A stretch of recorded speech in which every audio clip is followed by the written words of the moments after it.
자, 오늘 하게 될 내용은 드디어 이제 재개발에 대한 내용들이 되겠습니다.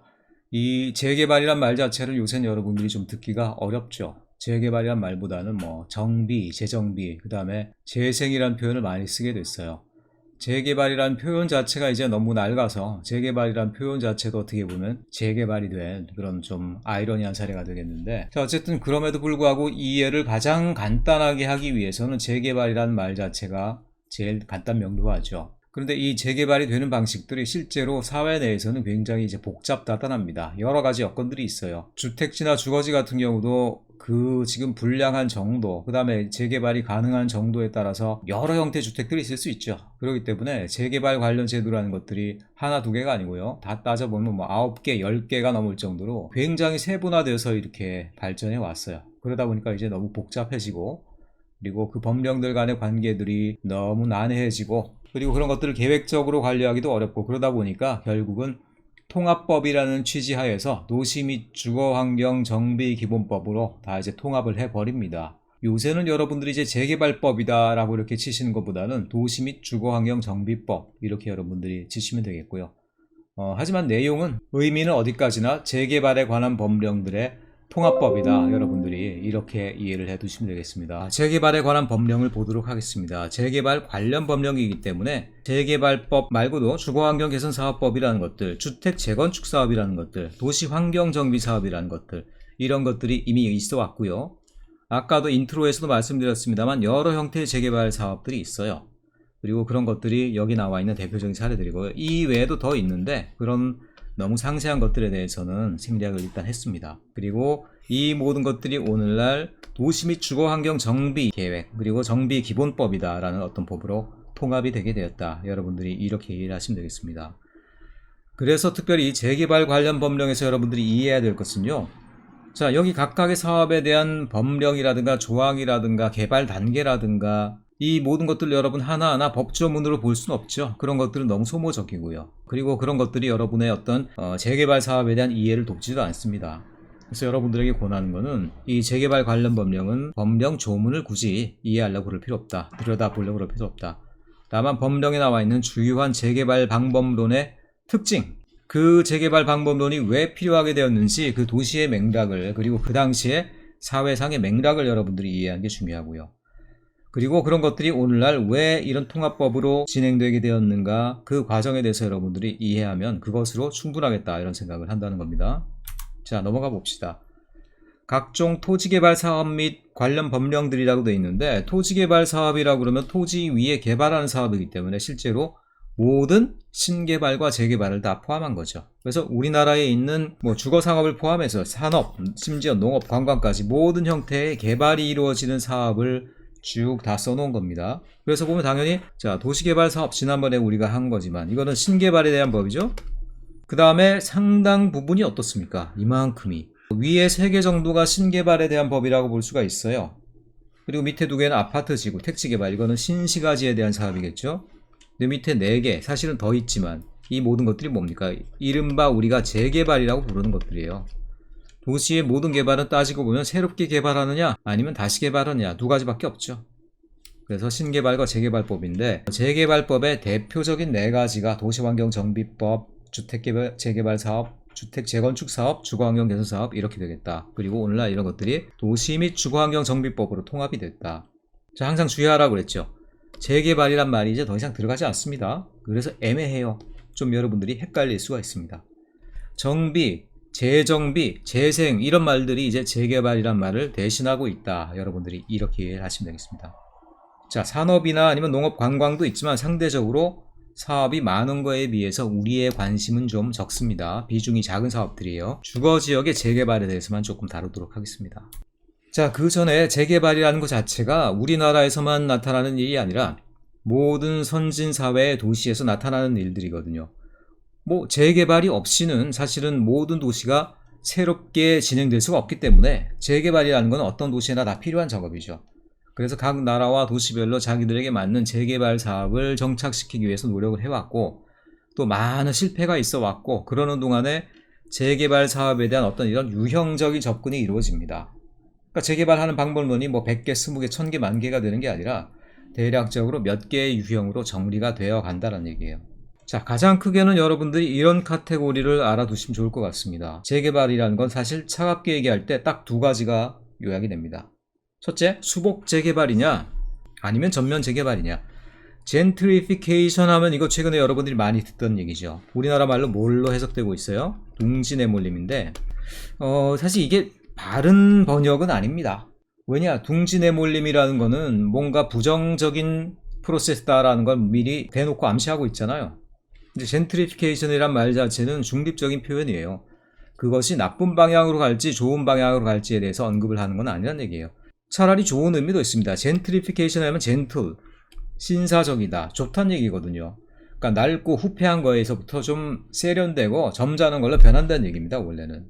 그래서 원래는 좋은 의미로 썼는데, 그럼에도 불구하고 젠트리피케이션이 일어나는 곳에서는 그 낡은 곳에서만 적합한 주거를 가질 수 있었던 도시 빈민들, 홈리스들, 이런 사람들이 몰려나는 현상들이 부작용으로 나타났죠. 그래서 그런 부작용을 얘기하다 보니까 젠트리피케이션이 마치 둥지내몰림과 동일한 현상인 것으로 되고 있습니다. 실제로 젠트리피케이션은 그건 아닙니다. 물리적으로 낡고 후패한 환경을 새롭게 신사적인 환경으로 바뀐다는 얘기고, 그 자체는 뭐 나쁘고 좋고가 없죠. 하지만 그런 것들이 실제 도시에 있어서 부정적인 영향으로 갖고 왔다. 그래서 우리나라에선 그 부정적인 영향을 강조하다 보니까 젠트리피케이션 이꼬르 둥지내몰림, 뭐 가게 임차하고 있는 상인들이 쫓겨나는 것도 둥지내몰림, 뭐 다 둥지내몰림으로 해석하는데, 실제로 젠트리피케이션은요, 재개발하는 방법론에 대한 얘기입니다. 이 방법론이 사회적으로 어떤 결과를 나타내는지는 그 다음에 문제라는 것이죠. 전면 재개발, 이게 꼭 일치하는 건 아니에요. 근데 젠트리피케이션이라는 그 자체가 전면 재개발을 목표로 하고 있습니다. 낡고 후패하고 도로도 좁고 상하수도 제대로 안 돼 있고 건물은 이렇게 뭐 그래프티 낙서가 돼 있고, 이런 환경들을 새롭게 바꾸는데 무슨 방법밖에 없어요? 전체적으로 지우개로 싹 지워버리고. 여러분 단지 계획시키면 그런 거 좋아하잖아요. 어떤 맥락이든 주변 맥락 상관없이 그냥 다 지워버리고 거기다 여러분들이 새롭게 여러분들만의 세계를 그려나가죠. 말하자면 그런 게 이제 전면 재개발이에요. 기존의 맥락과 관계없이 새로운 공간, 새로운 단지를 거기다 필링 인 집어넣는 것들, 그게 바로 전면 재개발입니다. 영어로는 젠트리피케이션인데, 뭐 전면 재개발이라는 말을 그대로 우리가 번역을 하면 토털 리디벨롭먼트가 되겠죠. 토털 리디벨롭먼트, 싸그리 재개발해버리는 것. 근데 그것도 의미가 좀 애매하기 때문에 일단은 젠트리피케이션을 보통 전면 재개발로 많이 연결을 하고 있습니다. 자, 전면 재개발은 뭐예요? 그래서 기본적으로 기존의 맥락들, 기존의 생활권들, 기존에 살고 있었던 사람들의 어떤 사회적인 관계들, 그런 것들은 고려가 되지 않습니다. 보통 물리적인 재개발에 중점을 두기 때문에, 물리적으로 새롭게 재현되는 것에 중점을 두기 때문에. 그에 비해서 수복 재개발이란 말은요, 수복이란 말이 여러분들 잘 안 와닿는 단어죠. 근데 영어 단어를 보시면요, rehabilitation이에요. rehabilitate 하면 habitat 여러분 아시죠? 서식하다, 거하다 이런 얘기인데, rehabilitate 하면은 거하게 하다.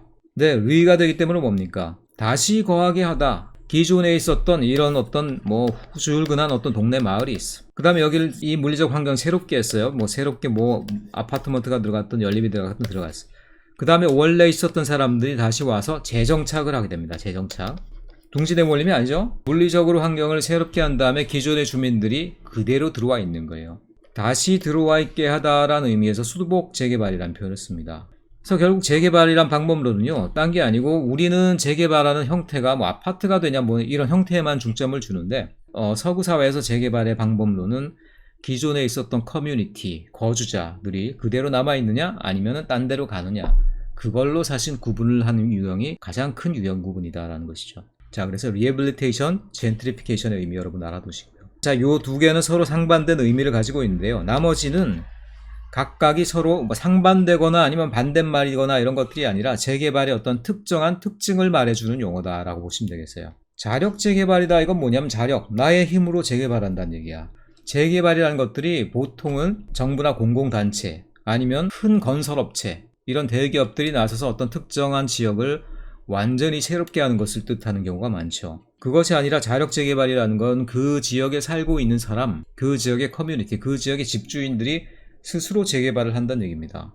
물론 그런데 그런 것도 쉽지 않죠. 왜냐? 자기 동네 자체를 이들이 스스로 새롭게 할 수 있는 힘이 잘 없잖아요. 그렇기 때문에 뭐 이런 경우에는 사실 두 가지 요건이 되겠죠. 일단 거기 살고 있는 사람들이 비록 집은 낡았지만 충분히 돈이 있고 재력이 있어. 자기 동네를 충분히 새롭게 할 만한 경제력이 있는 사람들이야. 그럼 그들에게 약간의 행정적인 편의만 제공하면 재개발이 되겠죠? 그게 자력 재개발이에요. 또 다른 형태의 자력 재개발은 뭐냐? 못 사는 사람들인데 너무 열악한 주거는 곤란하고요. 어느 정도 자기 집 정도는 이렇게 재정비할 수 있는 경제력을 가지고 있어. 다만 주변에 있는 뭐 도로라든가 아니면 공공기반시설이 좀 너무 낡았어. 그러면 정부나 공공기관은 들어가서 어떻게 됩니까? 기반시설 정도만 손을 봐주는 거예요. 그러면서 거기에 살고 있는 집주인들은 각자 자기 집을 거기에 맞게 새롭게 정비를 해갑니다. 그럼으로써 그 지역을 새롭게 리뉴할 수 있는 방법이 있죠. 자, 그게 자력 재개발이에요. 기본적으로 자기 집은 자기가 정비하게 한다라는 개념. 현지 개량 방식이라는 거는 읽어보시면요, 지금 제가 말한 거랑 똑같죠. 자력 재개발이 우리나라에 와서 현지 개량 방식이라는 말을 덧입게 된 것 뿐이에요. 그래서 똑같은 얘기다.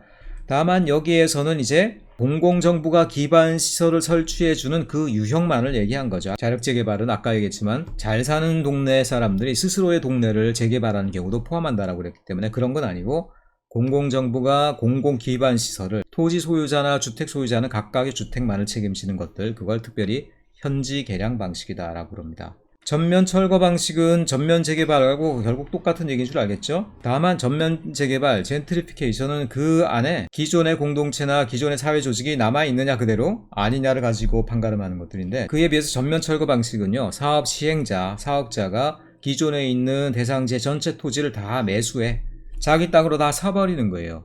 기존에 있는 사람들 땅을 팔고 나가는 겁니다. 어떻게 됩니까? 완전히 동네에 대한 개발권이 사업자 내지 시행자 1인에게로 가 있죠. 그러고 나면 그 사람이 이제 뭘 설계하든 다 자기 마음대로이죠. 그 다음에 새롭게 계획 설계해서 그 다음에 나오는 주택들을 뭐 분양하거나 공급하는 건데, 이런 것들은 기존과는 완전히 다른 동네가 되어 있는 거죠. 전면 재개발의 일종인데, 그 중에서도 한 명의 사업 주체가 전체 토지를 매입해서 자기들만의 사이트로 만든 다음에 개발하는 방식의 재개발 방법을 전면 철거 방식이다, 이렇게 얘기한다는 거예요. 서로 간의 의미가 겹치기도 하고요. 겹치는 의미 중에서 일부를 또 다른 표현으로 만들어내기도 하고 있고, 이렇게 지금 용어가 정리되어 있죠. 그 다음으로 가보겠습니다. 순환 재개발이다라는 건 뭐냐면은 돌아가면서 재개발한다는 얘기예요. 자, 도시 안에는 재개발 구역들이 여러 개가 있습니다. 한 군데가 낡았는데 그 옆 동네는 멀쩡하고 이럴 리는 없죠. 보통 도시 재개발이 들어가게 되면요, 같은 도시 내에 비슷한 재개발 지역들이 한 여러 군데가 생기게 돼요. 자, 예를 들어서 ABC라는 3개의 구역이 있다고 쳐봅시다. 한 번에 ABC를 다 재개발하는 것들은 좀 무리죠. 도시적으로도 무리고, 또 재개발하게 되면 사람들이 일단은 재개발하는 동안은 그것이 젠트리피케이션이든 리해빌리테이션이든 일단 재개발하는 동안은 나와 있어야 될 거 아니에요. 그럼 나와 있는 사람은 어디 가서 사냐는 얘기야. 살 데가 없죠. 그 도시로서는 순간적으로 주택이 모자랄 수밖에 없겠죠. 여러 가지 부담이 크죠. 어떤 것들이 가능하겠어요? A를 먼저 개발하고, A를 개발하는 동안에 B라는 곳에다 약간 주택을 보강만 해. 그래서 그동안 이 사람들은 B에 가 있게 하는 거예요. 그 다음에 A가 마무리될 쯤 B를 재개발해. 그 다음에 B에서 나오는 사람들은 C에 가 있게 하고, C를 개발해. 그럼 A, B는 이미 개발이 끝났죠. 그럼 A, B로 가게 하고, 그 다음에 A, B, C가 다 개발이 끝나고 나면 다시 재정착을 시키면서 사회적인 계획을 하고, 자, 이런 형태로 한 번에 재개발되는 부담을 피해서 돌아가면서 재개발되게 함으로써 사람들이 가서 이주할 수 있는 곳을 만들게 하는 것, 그런 방법론을 보통 순환 재개발이다 라고 얘기를 합니다. 자, 합동 재개발은 누구랑 누가 합동을 하느냐라는데 사실은 별게 아니라 건물 소유자, 토지 소유자들이 서로 합동을 한다는 얘기입니다. 보통은 토지 소유자랑 건물 소유자가 같아요. 가끔 다른 경우가 있겠지만, 그러니까 이 사람들이 합동으로 뭘 만듭니까? 조합이라는 얘기 들으면 역시 여러분들 지난번에도 얘기했지만 도시개발 사업에도 얘기를 했지만 좀 찝찝하죠. 약간의 어떤 느와르 영화 냄새가 나고, 맞습니다. 그겁니다. 자, 땅 주인들이 조합을 만들어서요, 보통 한 3분의 2 정도의 땅 면적의 주인들이 찬성을 하면은 재개발 조합이 만들어질 수가 있어요. 그리고 그들이 스스로 시행자가 되어서, 물론 자기들이 건설할 능력은 없죠. 하지만 건설회사를 끌어들이고 그 다음에 설계사도 끌어들이고 해서 자기들의 타운을 재개발해 나가는 거예요. 그러니까 소유주들이 스스로 조합을 만들어서 재개발해 나가는 방식들, 그런 것들을 바로 합동 재개발이다 라고 그런다는 거예요. 자, 그럼 시행자는 누가 될 수 있느냐? 여러 주체들이 될 수 있어요. 공공단체, 정부기관도 당연히 되는 거고요. 공사라든가 토지공사니 이런 공사들도 되는 거고요. 그 다음에 토지 소유자들이 직접 합동해서 만드는 조합도 당연히 가능한 거고요. 여러 형태의 개발 주체, 말하자면은 시행자가 가능하다, 이런 얘기를 하고 있습니다. 자, 우리나라에서는 주택 재개발 방식에서 주로 쓰이는 방식이에요. 당연히 이럴 수밖에 없겠죠. 왜냐, 우리나라 인구는 많고요. 땅의 소유권은 굉장히 다단하게 쪼개져 있어. 조그만 동네 하나도요, 땅의 소유권을 보면 진짜 거미줄처럼 나눠져 있습니다. 그런 데를 재개발하기 위해서는 토지 소유주들이 이렇게 모여서 스스로 조합을 만드는 거 외에는 방법이 없겠다는 얘기입니다. 자, 재개발하면은 재개발 조합이란 말이 딱 짝지어지는 게 그래서 전혀 이상한 일이 아니죠, 우리나라에서는. 그 다음에 서울시가 조금 키우려고 했었던, 어떻게 진행되고 있는지는 잘 모르겠어요. 저도 이제 공직을 떠난 지 오래되다 보니까 이런 부분이 지금 어떻게 진행되는지 잘 모르겠는데, 기존에 있는 재개발이 굉장히 많은 문제점들이 있었죠. 그 중에 하나는, 자, 특별히 조합을 통한 재개발이야. 이 조합이란 게 뭡니까? 일단 자기가 땅을 갖고 있는 사람들이에요. 자, 그렇게 되면 벌써 어떤 냄새가 납니까? 땅을 가지고 있는 사람, 건물주, 토지 소유주, 왠지 나는 임차를 얻어서 힘들게 살아갈 것 같고 월세를 내야 될 것 같고 막 이런 생각 들죠. 실제로 그런 경우들이 재개발에 많이 있죠. 땅 주인들이 개발하면서 그 위에서 임차를 살고 있던 사람들이 어느 날 갑자기 터전을 잃게 돼. 이주대책이나 이런 것들이 있는 것도 아니야. 주로 그래서 문제가 되는 것들이 임차 상인들입니다.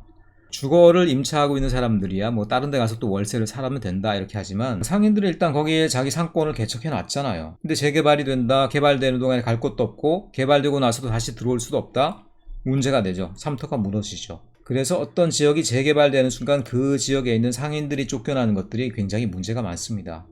거기서 바로 둥지내몰림 현상이라는 게 나타난 거예요. 둥지내몰림 현상이라는 것들이 거기 살고 있는 주민이 쫓겨나가는 것들이 민감한 게 아니고요, 거기 있는 상인들이 몰려나가기 때문에 그 부분이 민감해서 둥지내몰림이라는 현상이 문제가 된 것이죠. 그래서 토지 소유주들로만 재개발 사업이 이루어지니까, 이들을 중심으로 이루어지다 보니까 임차 상인들의 의견이나 그들의 생존권이 무시가 될 가능성이 많죠. 근데 현실적으로 토지를 갖고 있는 이 사람들이 재개발하겠다는데 이걸 어떻게 관리할 수 있는 방법이 없잖아요. 그래서 서울시가 개발해낸 방법들이 일종의 공공신탁회사를 만든다. 그리고 서울시가 그걸 관리하는 거죠. 그러니까 검증을 하고 관리를 하는 거죠. 그리고 신탁회사가 자기가 시행자로서의 역할을 해요. 자, 토지 및 건물주들은 사실 자기들로서도 굉장히 이 재개발 조합을 이끌어 나가는 것들이 쉽지 않거든요. 그렇기 때문에 이들이 어떻게 됩니까? 시행 대행사라는 데를 찾아가가지고 시행 대행을 맡겨버리죠. 그 대행사라는 데가 주로 누가 하는 데겠어요? 거기에 바로 우리 형님들, 어깨들, 조폭 형님들이 또 시행 대행을 하는 거야. 그러니까 이 양반들이 뭐 도장 받으러 다니고 재개발 관련해서 꺼림칙한 일을 처리해주고 이런 역할을 하게 되다 보니까 재개발 조합 입고로 약간 조폭 냄새가 나고 뭐 이런 분위기가 돼버린 거야. 그래서 그런 일을 서울시가 내세운 믿을만한 공공신탁회사가 하게 해주자.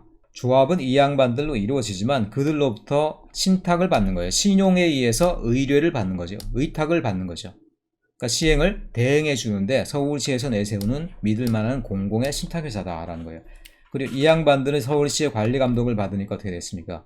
임차 상인들의 이해라든가 그들의 권리에 대해서도 어느 정도는 이렇게 귀를 기울이게 되겠죠. 이런 방식으로 인해서 재개발 조합을 위주로 사업이 진행되는 것들을 막고, 그리고 둥지내몰림 현상이라든가 임차 상인의 불편이나 손해를 어느 정도 이제 완화하고자 하는 방법, 그게 신탁 재개발이라는 거예요. 그래서 이 얘기가 나온 지 이미 한 10년, 20년이 됐는데 지금 서울시에서 이런 모델이 잘 자리 잡고 있는지는 아직 잘 모르겠어요.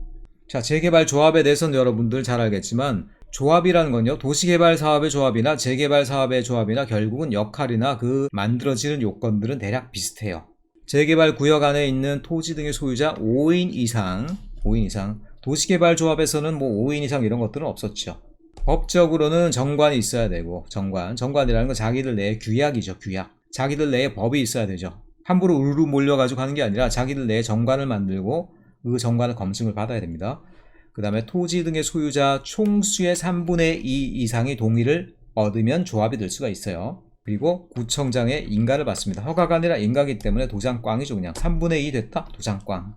그리고 이들이 총회도 하고 하면서 이제 의결을 하면은, 그리고 자기들이 시행자가 되고요. 시행자인데 건설 능력은 없죠. 시공 능력은 없죠. 그러면 시공사를 끌어들이고, SK건설이 해줄래, 현대건설이 해줄래요? 그러면서 이제 건설회사들의 전화를 돌려보는 거죠. 그리고 그거 말고도 뭐 설계회사 또는 자기들이 서류 작업을 하기는 어려우니까 시행 대행사 뭐 등등 여러 가지를 이제 고용을 하면서 일이 진행되게 됩니다. 자, 관리 처분 계획 뭐 이런 것들은 이미 도시개발 사업에도 비슷한 내용들이 있으니까 여러분 알겠죠? 관리 처분 계획은 일단은 재개발의 전의 소유권과 재개발 후의 소유권이 딱 일치하지 않죠. 전에 있는 땅과 후에 있는 땅이 전혀 다르잖아. 그렇기 때문에 전에 있는 소유권과 재개발된 후에 건물이나 토지에 대한 소유권을 서로 연결시켜야 되죠. 재개발 사업으로 조성된 토지와 또 조성된 건축시설에 대한 권리로 변환시키고 배분해주는 역할, 기존에 있는 권리랑 새로 만든 권리를 배분해주는 역할을 한다. 예를 들어서 이런 거죠. 이런 어떤 하나의 A란 땅덩어리가 있었는데 재개발하다 보니까 거기가 이렇게 3층짜리 건물이 생겼어. 근데 여기에 갑, 을, 병이 뭐 3분의 1씩 있었네.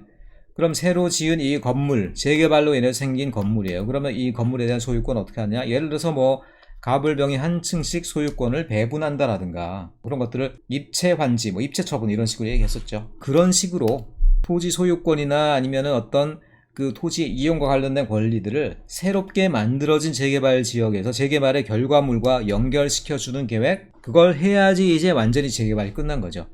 여러분은 재개발을 갖다가 건물을 새롭게 올리는 과정이라고 생각할 텐데, 건물을 올리는 것도 중요하지만 올린 건물들이 그럼 과연 누구 것이 되느냐?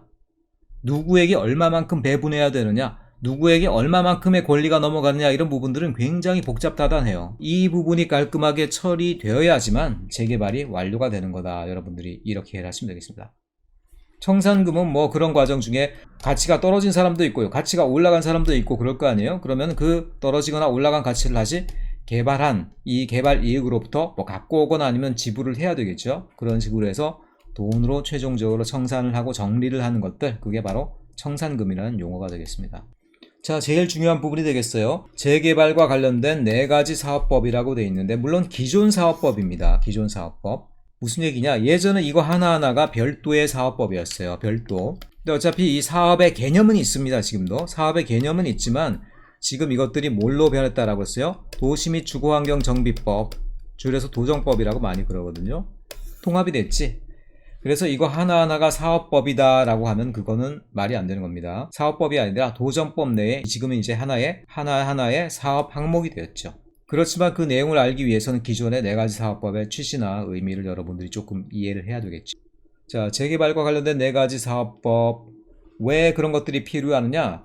도시는 발생, 성장, 쇠퇴의 어떤 유기체적인 발달 단계를 가져옵니다. 도시는 언젠가는 낡아가요. 낡아지는 도시를 어느 순간에 새롭게 리뉴하는 작업이 없으면 도시는 사람들에게 버려지게 됩니다. 리뉴하는 작업이 뭐냐? 어떨 때는 재개발로, 어떨 때는 재건축으로, 어떨 때는 재정비로, 어떨 때는 재생으로 나타난다는 거야. 우리 수업에서 리뉴라는 말의 의미를 여러분들이 어떻게 쓰는지 이제 이해하시겠죠? 제가 말한 리뉴라는 것은 도시가 새롭게 되어지는 모든 형태의 사업을 얘기해요. 그리고 리뉴는 어떤 도시든 필수적이다. 그런데 그런 리뉴라는 작업들은 때로는 재개발의 모습으로, 때로는 뭐 정비의 모습으로, 때로는 재생의 모습으로 나타난다는 겁니다. 그래서 이 법들이 서로 완전히 계열이 다른 게 아니라 하나의 리뉴법이라는 계열 내에 있는 것들인데, 그것들이 맡은 소임과 역할이 다르다. 사실 여러분들이 이렇게 이해를 해야 되는 겁니다. 어떤 사람 같은 경우에는 재개발이나 재생이나 이런 것들이 하나하나가 별도의 다 다른 법인 줄 알고 있는 경우들이 비일비재합니다. 그것은 옳지 않은 이해입니다. 모든 재정비, 재생, 재개발과 관련된 법령들은 크게 봐서 도시를 리뉴하기 위한 법이다. 이렇게 이해하시면 되겠어요. 자, 성장하고 쇠퇴하는 어떤 도시를 새롭게 계속적으로 성장 내지 유지할 수 있게 하는 그런 법령들이 주로 도시 재개발법이다. 리뉴에 관한 법들이다. 이렇게 이해를 하기 바랍니다. 재개발 사업의 기본적인 절차가 있어요. 일단은 대상 구역을 지정하고, 이게 제일 중요하죠. 이 땅에 들어가느냐 안 들어가냐, 재개발. 내 집이 이 재개발 구역에 들어가냐 안 들어가냐는 굉장히 중요하고 민감한 일이죠. 사업 준비 단계는 기본적으로 대상 구역이 지정되면서 시작이 됩니다. 도시개발 사업과 재개발 사업에서 대상 구역 지정의 의미는 좀 달라요. 도시개발 사업에선 대상 구역이 지정됐다라는 것은 이미 개발 계획에 상당히 진척을 한 게 된다는 거예요.